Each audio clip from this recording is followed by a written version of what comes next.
lovely people, it's Cara here and I am so mad. I hope you're all really well and have had a good week and maybe got some sewing done. Oh, I have to tell you, it's like a little weather report for the first few seconds of my videos. The sun has finally come out, which is magical. I'm absolutely delighted to see the blue sky and a big yellow thing shining through, which is great.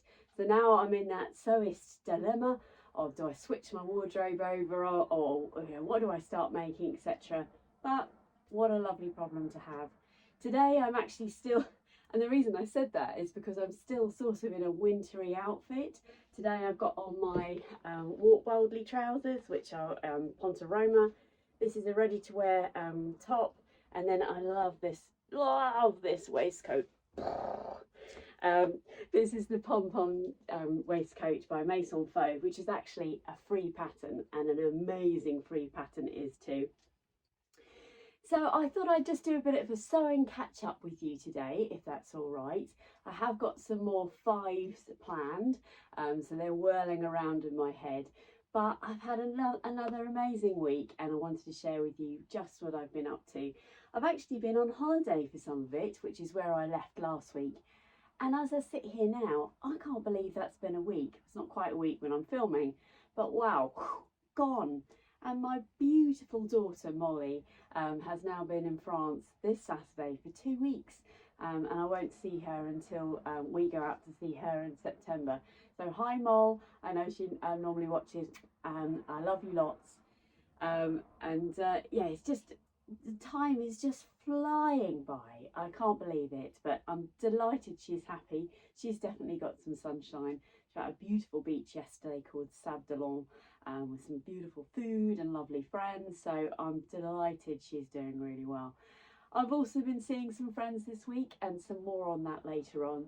So today I've got quite a big roundup, but I'll try and keep it short and sweet, on what I got up to at the craft swap that I went to a few weeks ago. I've got some makes to show you, I've got some purchases, some friends to talk about, and some plans. So lots to be going on with. There is never a dull moment in my sewing room.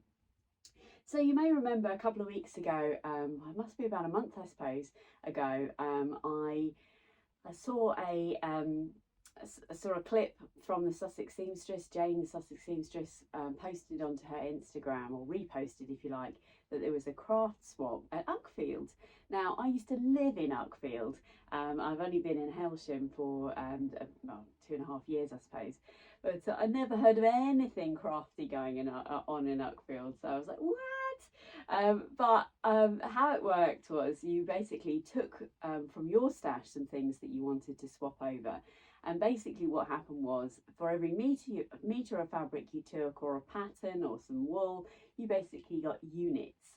And I kept my little or points, I kept my little ticket here if you like.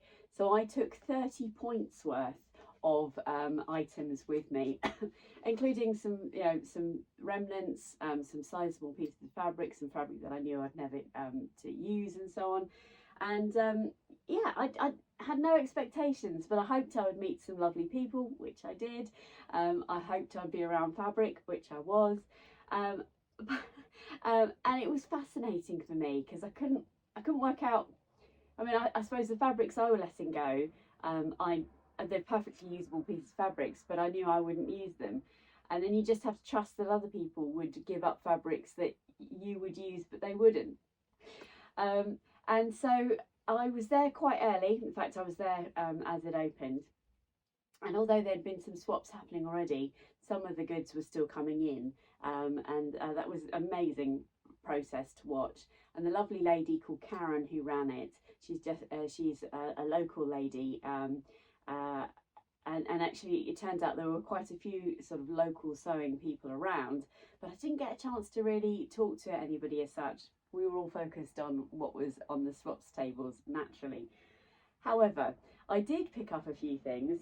It was quite slow picking to start off with, I suppose, because then you have got to rely, as I said, on what people will bring in. at this point, I have to say a massive thank you to two lovely ladies who were in the queue to come in, and I was sort of mingling around. I'd been there a little while, and I was kind of looking to see what was coming in, so that maybe I could snaffle it. That was the sort of how it was going, sort of thing. But the lovely, and I wrote the names down, so I did say I would. So the lovely Valerie and Lynette were in the queue, and they very kindly said, "Oh, hi, Cara," which was absolutely super. And they are viewers of mine, which thank you. Hi, ladies. And actually, I think Lynette is the person that I got the majority of this fabric off in the end, which is just beautiful. So let me show you. And I know it's a bit of a random thing to show you, really, because you're not going to see this again. But maybe you're interested in the sorts of things that catch my eye. So I picked up a couple of patterns. I don't really use Big Four patterns, but this pattern here, Michelle, the lovely Michelle from Sewing Bee, made this at the sewing retreat that I was at earlier in the year. I absolutely love it. And I love that about these things, because that is a pattern that I've often thought about buying. And here we are. I've had it as a swap, so that was one point. And I thought this was really cool. This is a Simplicity, where are we? K9144.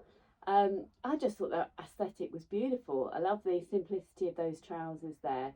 I'm not sure I would wear it in that style, but I thought there were some useful things there. So that was really nice. I'm going to wedge them there so you can sort of see a peripheral here. And I've actually bought a chair in so I can put the fabric on. So I picked up, I think there's probably 2 or 3 meters of this lovely red viscose here. Which was, I think, probably the first thing I picked up. Now, in all honesty, it creases quite a lot. It is a plain red viscose, and yeah, as I say, it does crease quite a lot. So we might not be friends in the future, but it's such a usable piece of fabric. I was speaking to Karen, who was running the swap, and it was the first one she'd done. She's never organised anything like that before, so thank you for being brave and giving it a go. It was an amazing event. But actually, a lot of the items there were upholstery. So lots of people brought upholstery fabric. And so Karen said to me afterwards, she's like, yeah, lesson learned. I need to be more specific about the dressmaking element of what we do, because she had opened it up to craft. And there was lots of wool and patterns galore, buttons, notions, bits and pieces. It was really special. I really did do quite well, I have to say, and everyone in the room was laden with swap items, which I just thought was beautiful. I absolutely adore this one. This is actually quite a thick Pontoroma style, so you've got the white on the back there, and then I just think that is glorious. And again, I think there's probably a good 2 or 3 meters there of that fabric, and I'll talk to you more about what I fancy making with these. Maybe in a future video, but yeah, this I just thought was dreamy. So I could easily make my current addiction in a moment, which I'll talk to you about in a second. This one I thought was really fun. I've got lots of this, probably three meters or so of this. This is more of a drapey viscose. I thought a wrap dress in that would be really lovely for the summer. Just really good fun. Or I wanted to make the Swim Style Patterns Carla lounge set. I'll put a picture of that in here. It's got this really nice sort of boat neck, very similar to what I'm wearing here, but with a sort of a billowy sleeve and really nice wide leg trousers. But I'm nervous because I watched Ruan, the Yorkshire Sew Girl. She did a review on that, and the sizing was really difficult to work out. I have subsequently got the finished measurements from Swim Style Patterns, but the finished measurements are very strange, like circumference of the hem and I don't know, circumference of the ankle length or something. Very strange, not just like finished measurements of bust, waist, hips. So gotta say, put me off a little bit, which is a shame because I do have that pattern ready to go. A couple more here. I thought this was super pretty, really pretty. Again, this is sort of like I think this is a polyester. It feels like a viscose, but it's actually polyester. I thought that would make a beautiful summer dress. And as I film this, there is a new pattern coming out from Mason Fauve on Friday. I've only seen it on Instagram. I don't have it or anything. I am kindly going to be sent it, but a Cuba Libre dress from Maison Fauve. I'll put the picture in here. This just looks dreamy. Now there is two versions. There's a backless version and a non-backless. I would love to make the backless version, but the frontless of me is not allowing for a backless of me. Backless of me. So I will be making the enclosed version, but oh, it just looks dreamy, and something like this fabric, lovely and floaty, I think that would go down really well. And then the last two fabrics here, I'm going to show you these together. I'm pretty sure these came from Lynette, as did a couple of the others there, I think. These two fabrics, these take me back to when I first started sewing. Now I've only been sewing, I say only, I've been sewing for about 8 years. I've been on YouTube since lockdown, like a lot of people. And both of these fabrics were doing the rounds, if you like, when I first started sewing. And therefore I made items out of both these fabrics, this one in this colourway, this one in a red, and if I can find it, I'll pop it here. This fabric has been one of my favourite fabrics of all time. It was doing the rounds a lot. If anyone out there knows where you can still buy this fabric, and it used to come in a red, it came in a green, I think I've seen it in purple, then I would love to get my hands on some of it. So please let me know in the comments below. So I made items out of both of these fabrics way back when that I was very pleased with at the time. They matched my skill set at the time, but have lost, you know, since been lost in the sands of time. So I was absolutely delighted to get my hands back on these fabrics because they're just so usable. I mean, that would look amazing as a Zadie jumpsuit, for example, or maybe even oh, there's a nice idea, an Avenir jumpsuit. That would be amazing. And this I just love. I just love. And just like I have a current addiction to, which I'll talk about in a second, the LB pullover and Derwent trousers. Sarah, you are fully responsible for this addiction. Last year's addiction I'm still trying to get over is the Esty set from Tilly and the Buttons with the lovely strappy top and trousers. I have had one of those Esty sets out on a rare sunny day recently, and I need to, well, I'm looking forward to getting them back out again and just making sure they still fit because I have lost a little bit of weight. I don't think my shape has changed hugely, if I'm honest, except now I have a flat tummy, or flattish tummy, which is always a good thing. So didn't I do well? And I particularly do well as from the friendships that I've established from that. And it's just lovely to meet Valerie and Lynette, of course, but also Karen and another lady called Amanda who is helping, and I are all going to meet up for a coffee at some stage in the near future, which I'm really looking forward to, because friendship and happiness and sewing are the premise of my life right now. Nothing wrong with that. So what have I been sewing this week? Well, let me show you, and actually I'll tell you what I do. I'll put a clip of me, in fact 2 clips, so I think I might put them back to back because they're filmed on different days, but I am explaining about the LB pullover and Derwent set. See you on the other side. Hello, so I thought I'd pop this in at some stage in a future video. I apologise, it's in portrait, but it's so much easier for you to see the whole get up this way. Oh my word, I love this. Sarah from Sew Sarah Style, you've got a lot to answer for, but she's totally right. This whole outfit to sew was 40 minutes, all done on the overlocker. Oh, just love it. And these are the infamous Derwent trousers that Sarah has talked about many times on her channel, and I can absolutely see why. Yeah, I'm chuffed to pieces with these. It was a real head scratcher, I'm not going to lie. The sizing for this pattern, I couldn't work it out for love nor money. But so if you are trying to work it out, I've based the whole size based on my actual hip measurements, which is what it says in the book, so trust the process.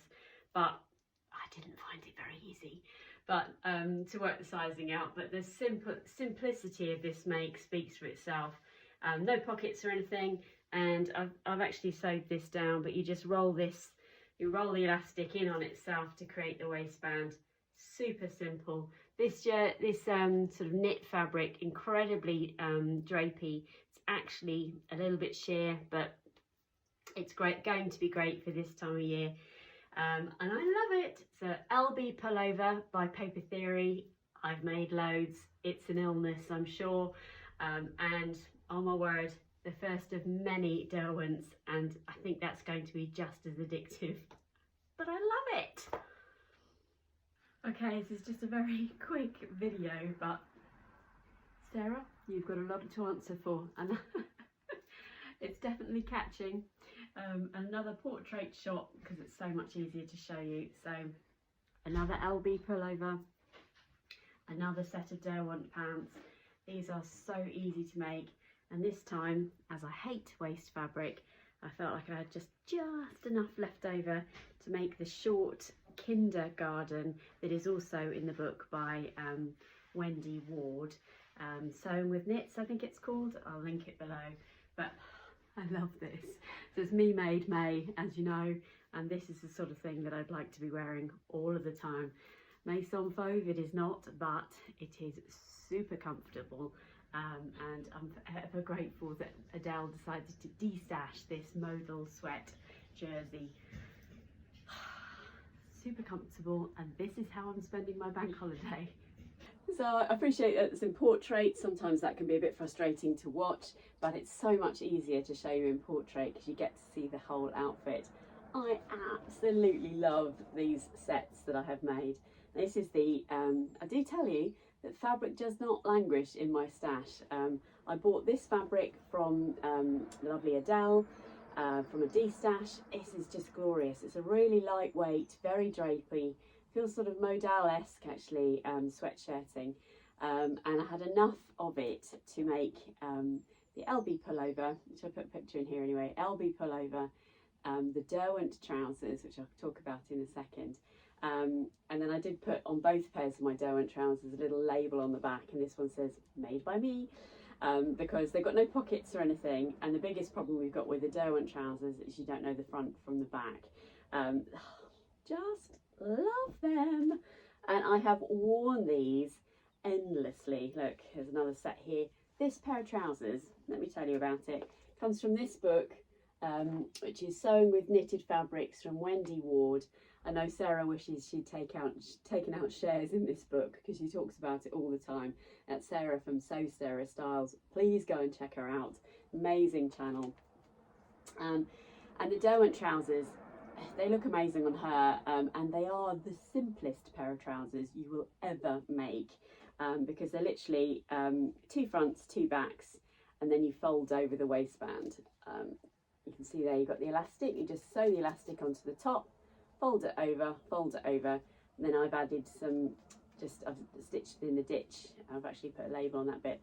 Stitched in the ditch on each of the seams, and that is your trousers made. And Sarah recently timed herself doing it, and actually I was going to be on a WhatsApp call that we then had to postpone, but I actually cut out, sewed, and was wearing the LB pullover sweatshirt, the sleeveless version, which is here, and the trousers in an hour and a half. Love it. So it comes from here. And actually, I then had enough left over of the burgundy fabric to make this little cardigan, which is on the back. And this is called the Kinder cardigan. Where are we? Kinder cardigan, can't find you. No, yeah, Kinder cardigan. And actually, it's got lots of different options in it, which is cool. I'll find it here. No, it disappeared. Sorry, talk amongst yourselves a second. Oh my goodness, come on. Yeah, that was the version there that I was making. You can see that. This book is lovely. It's got some really simple patterns in it. Unfortunately, you do have to trace them off because they all come on sheets like this. Not as bad or as mad as the Fibre Mood. So I just highlighted the size that I needed to make. And I did find the sizing confusing, I'm not going to lie. It's done just in measurements, so no size bands, which is fine, but it's still a miracle the things that I made fit me, because because the pattern key sheets size page at the back doesn't necessarily match the pattern sizes that are in the patterns. I even messaged Sarah to see if I could work it out, but in essence, I don't want to put you off, but basically you work off your actual hip and waist measurements, generally speaking. But on the Kinder cardigan, there's only 5 sizes, so you have to make the size that is closest to yours. That's a bit strange. And also with the Derwent trousers, on the pattern sheets, then obviously you can't fit the whole of a pair of trousers on a tiny pattern sheet, so you have to extend down the pattern piece, which was a bit of a surprise. Whilst I was doing it, I'm like, oh, trousers are this big. You got the top half and the bottom half, and then you just extend the middle. But I love it, and I definitely could see me making more. It's just the most easy to wear. Now this fabric I got from the rag market years ago now. Very sheer. Don't think you can see through it there, but it's a very thin, lightweight. Yeah, I think you can. Lightweight drapey knit. I thought I had lots of it. I didn't have so much as I thought, which was fine. So the front I cut on the fold, which you do because the the LB pullover is just a cut on the fold front, cut on the fold back, and then a neckband. But as you can see here, I added a seam at the back.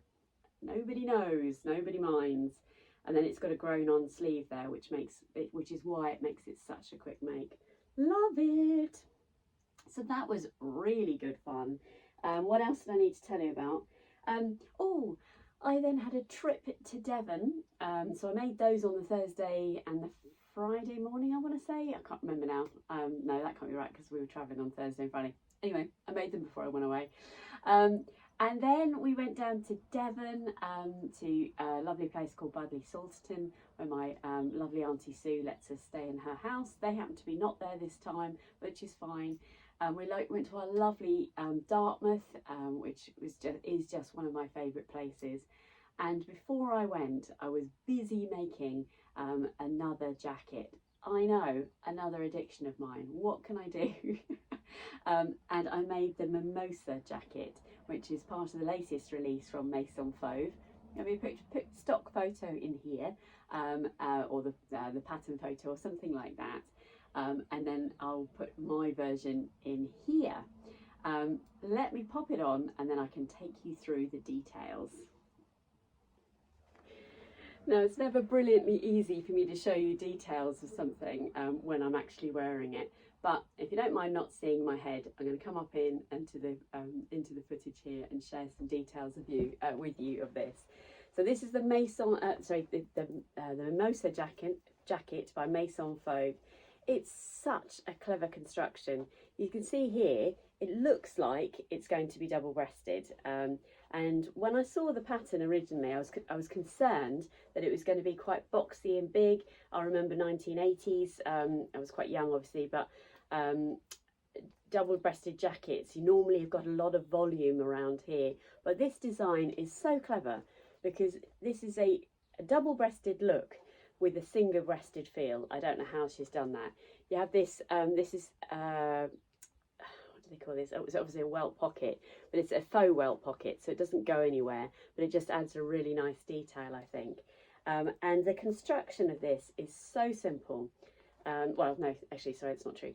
The design of this is so simple. The construction is just lovely. I really, really enjoy making Maison Fauve jackets. So you can see there, that looks like it's double-breasted, doesn't it? But these buttons are faux, they are just sewn on, and these buttons are actually usable. You actually have got another button inside here, and so if you wanted to, you attach that one to there and then go across like that, which I haven't needed to do yet, but I've made it as per the instructions. I love these big utilitarian pockets on the side. Again, this is a fully lined jacket. So you can see here that I use this beautiful sort of viscose jacquard that I got from Rainbow Fabrics last year sometime.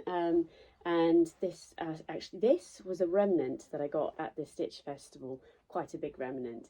So I'm really pleased again to be able to be putting this into action. And the design of the jacket is that you roll the sleeves up, but obviously you don't have to have the sleeves rolled up. It is quite a boxy design, but my shoulders are actually here, and that's the style. They are the slightly off the shoulder look. They have got shoulder pads in here, but again they're quite subtle. But oh my word, again, how do they do it every single time? I just adore the design and just the style lines of this jacket, and it's so wearable. Let me put a picture in here if I haven't already. Of me wearing this, and I'm also standing somewhere in Dartmouth, one of my favourite places in the world. It just is lovely, and I paired this with one of my Bellini blouses and a pair of ready-to-wear jeans, which is great. Then I had the absolute pleasure of meeting Angela from Devon Threadtails. Hi Angela, if you're watching. Oh, we had the best time. We went to Stones Fabrics, which is at the top of Totnes. I'll take you through that in a second. I did make a purchase, of course. But let me slice in a bit of video here of me and Angela together. So look who I've come across. I found myself and Angela. Here I am in Totnes having an amazing time, and when in Totnes, find a fellow sewist, I reckon. So we bought some fabric, did that way around. Yeah, woohoo! And we both were very, very good, but we've just had a lovely cream tea, which was, I know, fabulous. So, but look at this lovely high street. Here I am in Totnes. It's absolutely lovely. So, thank you for spending time with me, Angela. Oh, it's been an absolute helping pleasure. my fabric habit. So, yeah. Put the world to rights, haven't we? We have indeed. So, we'll show you our fabric haul on various videos at some time coming soon. Bye. Bye. I have to say, Angela had already shared with me a picture of where she had been in the morning, which was at Make 140 down in Plymouth. And I hadn't realised that Plymouth wasn't too far from where we were. It was about an hour from Budleigh Salston, excuse me, but Dartmouth is an hour from Budleigh Salston. So actually we did go to Make at 1:40 the following day and saw the lovely countryside that Angela sees all the time, which was beautiful. But I did buy some fabrics from Stones Fabrics. It's an Aladdin's cave of a shop. It's quite small, and actually most of their fabrics are in their warehouse or out of sight. And they've got all of the samples, like a square of all of the fabrics, is hanging off the roof. And so you do have to ask them to be able to see that. But they have got a selection of fabrics out. And this fabric caught my eye. I mean, oh my goodness, look at this. So this is actually a double-ended border print fabric. So you can see there, that's pretty much the whole width of it. I just thought this was magical. I've never seen a fabric like this. And I mean, it's dreamy, isn't it? So that's obviously going to be the bottom of a blouse. And also I'm going to make the sleeves out of that as well, so that this is your hem effectively. How wonderful is that? And I'm going to make the Zenith blouse that I recently made with the lovely Christine from Gemini Stitches. Again, once again, I apologise I couldn't get that footage to transfer to my phone, but I did have a wonderful time with her, and she has it on her channel, so please go and check that out. But I'm going to make the Zenith out of this. I'll put a stock photo or my photo of the one I recently made. This will be the hem, and also I'm going to do the cap sleeve, and I'll make the cap sleeve probably from about there. So this will be the sleeve. So I think that's going to be amazing. I did also buy some amazing iron-on interfacing, which doesn't sound very exciting. It's the most expensive iron-on interfacing I've ever bought, but it is lovely. It's like a cotton lawn, really lightweight. So that's what I bought from Stones. But oh, Angela, it was so lovely to see you. It just filled my heart with joy. So thank you for your lovely time together. What else have I been up to? Let me have a quick look at my list there. Just one more bit of sewing that has been happening this week, and I need to do some tweaking to this because I should have remembered that me and invisible zips don't get on. Invisible zips in trousers, that is, because I've been making the, I'm lean over here and grab them. I've been making the Grand Bain shorts from Maison Fauve. Sorry, 2 seconds. That's the Grand Bain Grand Bane shorts from Maison Fauve, and I've made them. They're here. Again, this was the leftover remnant from Rainbow Fabrics. I made the Thea trousers in this recently, and this was the leftover piece. I love the style of these shorts. I think they are magical, but me and invisible zips just don't get on. Even though my tummy is flatter than it was, I just don't seem to be able to get that bit right, and they always get hooked up and things. So I have changed it. I'm going to change it again actually, but I've amended. I didn't do anything to the pattern, but I've changed how I sewed the zip in, and I actually did a lap zip instead. It's not great. It's not my finest bit of sewing. I also put the zip in the wrong place. How annoying is that? So I put the zip down too low, and then I've ended up with a gap at the top. So I'm going to take that zip out and move it up to the top. I then think they will be a very wearable pair of shorts, but they're very classic. I can't show you pictures of them because I just finished them last night and then realised I made a mistake. Not everything in my sewing room goes as sweetly as some things, but oh my word, I've been rattling on for a long time. But if you're liking the content, please don't forget to subscribe. I absolutely love having you here, and I do need to say a big thank you to Laura, who's recently bought me a coffee. So thank you, Laura. I really appreciate your support. You're very kind to me and you always comment, and I love the conversations we're having. So please keep those coming, but thank you for the coffee as well. If you'd like to buy me a coffee, the details of how you can do that are in the description below, and all of those contributions, cups of coffee, donations, because you enjoy the content that I'm creating, they do mean the world to me, and they make a massive difference to me as well. So please, that's very kind. But also, if you give me a thumbs up, a comment, and obviously subscribe, that makes my my world go round very, very well indeed. So thank you very much for that. So coming up next week will be another 5. I'm thinking about lots of different things. There's a particular 5 favourites or 5 somethings that you would like to know about, and please leave those details in the comments below. I'm working hard on creating some new content for you. Stay safe and well, everybody. Until next week, I'll catch up with you soon. Bye bye.